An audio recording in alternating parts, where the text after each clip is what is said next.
Set of bogeys 135, 50, Angel 60. Rusia telah mengintensifkan serangannya dalam beberapa hari terakhir. Ratusan ribu pasukan yang dimobilisasi telah berkumpul di Ukraina Timur dan tampaknya bersiap melakukan serangan besar.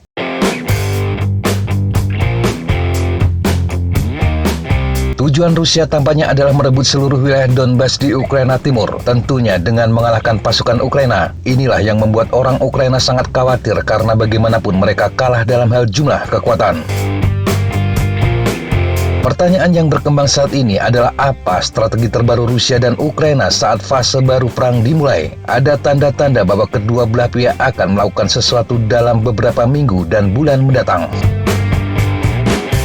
Mari kita lihat dulu kemungkinan strategi Rusia. Perang sudah berjalan hampir 1 tahun dan jelas jauh dari yang diperkirakan Vladimir Putin. Rusia memang telah menguasai wilayah Ukraina di timur dan selatan, tetapi telah ditahan di tempat lain. Meski sulit menemukan data valid, korban di pihak Rusia hampir pasti cukup tinggi. Bahkan pejabat Amerika memperkirakan sekitar 200.000 tentara Rusia telah terluka atau terbunuh. Aman untuk mengatakan korban Rusia mencapai puluhan ribu orang.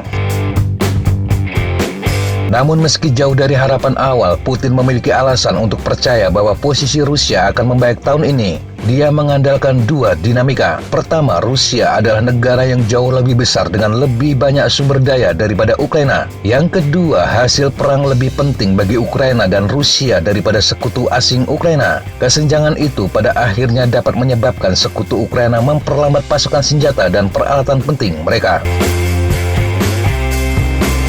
Strategi Putin adalah menunggu kelelahan Barat, lalu mendorong lagi guna merebut lebih banyak wilayah. Tujuan akhirnya adalah mereka bisa menegosiasikan diakhirinya perang saat Ukraina dalam posisi lemah, dan bahkan mungkin saat pemerintah Volodymyr Zelensky jatuh. Sejauh ini, sebagian besar Barat memang tetap bersatu di belakang Ukraina. Tanda dukungan terbaru ditujukan dengan tank modern yang akan disuplai oleh Amerika, Inggris, dan Jerman. Tetapi ada alasan untuk bertanya-tanya berapa lama dukungan itu akan bertahan. Jerman tampaknya berkonflik tentang seberapa kuat menghadapi Rusia, dan Kanselir Jerman Olaf Scholz menolak, mengatakan bahwa Ukraina harus memenangkan perang. Di Amerika, beberapa anggota Kongres dari Partai Republik mengkritik bantuan militer dan berpendapat bahwa Ukraina bukanlah masalah Amerika. Dalam jangka pendek, Rusia berharap bisa mengklaim kemenangan baru minggu ini dengan menguasai Bakhmut. Dari sana, mereka berharap dapat mengambil lebih banyak wilayah. Rusia akan mencoba mengepung Donbas dan memotongnya serta merebut sepenuhnya dari Ukraina. Pejabat Amerika dan Inggris tetap skeptis bahwa kampanye Rusia yang lebih besar untuk menyerbu Ukraina Timur akan berhasil. Ini mengingat keadaan militer Rusia. Pasukan yang dipanggil dalam beberapa bulan terakhir kebanyakan tidak berpengalaman, dan perang telah menghabiskan banyak amunisi serta peralatan. Lantas, bagaimana dengan strategi Ukraina?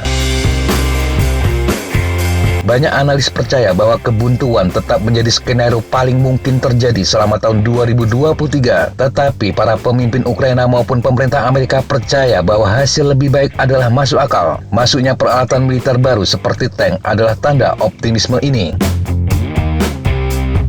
Tank-tank tersebut memiliki potensi untuk membantu Ukraina mencapai tujuan jangka menengah terbesarnya, yakni menghancurkan apa yang disebut jembatan darat yang dibangun Rusia antara wilayah yang dikontrolnya di timur termasuk di Donbas dengan Crimea. Melakukan hal itu secara simbolis penting bagi Ukraina dan akan membuat Rusia lebih mahal untuk memasok pasukan di kedua wilayah. Salah satu tujuan awal untuk Ukraina mungkin merebut kembali pembangkit nuklir Zaporizhzhia. Tempat ini berada di dalam jembatan darat. Pembangkit tersebut menyediakan listrik dalam jumlah yang sangat besar. Mengambilnya kembali akan menjadi keuntungan terbesar dari serangan balasan hingga saat ini. Untuk mempersiapkan serangan yang akan datang, Ukraina telah menarik beberapa pasukan dari garis depan dan mengirim mereka ke Jerman, Inggris, dan Polandia. Di sana mereka dilatih di unit-unit baru dan mempelajari cara menggunakan tank, artileri, dan peralatan lain yang baru-baru ini dipasok oleh Barat. Lalu apa yang akan terjadi berikutnya? Beberapa pengamat berpikir Rusia telah memulai dorongan terbarunya. Ini ditunjukkan dengan serangan rudal yang kembali meningkat dalam beberapa hari terakhir. Yang lain berpikir bahwa fase perang selanjutnya masih beberapa minggu lagi. Mereka berpendapat waktu yang lebih mungkin bagi kedua belah pihak melancarkan serangan penuh adalah musim semi. Ini setelah cuaca menghangat dan musim lumpur berakhir. Pertanyaan diplomatik besar berikutnya adalah apakah sekutu Ukraina akan mengirimkan jet tempur seperti F-16? Sampai saat ini Amerika dan Jerman mengatakan tidak. Tetapi bahkan jika mereka berubah pikiran, jet tempur tidak akan membantu Ukraina dalam waktu dekat. Melatih pilot dengan F-16 jelas lebih sulit daripada melatih mereka dengan tank. Demikian sahabat Jetapa informasi yang bisa kita sampaikan untuk kesempatan kali ini. Sampai jumpa di kesempatan yang berbeda. Tetap kunjungi kami di www.jetapa.com dan www.flightzona.com. Tetap semangat dan jaga kesehatan. Salam Fly Like an Eagle, Fight Like a Falcon.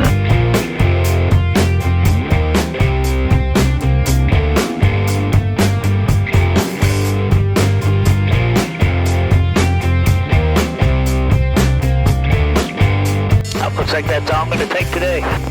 Okay, sir. Thanks for coming and good flight. Hey, thank you guys. Appreciate it.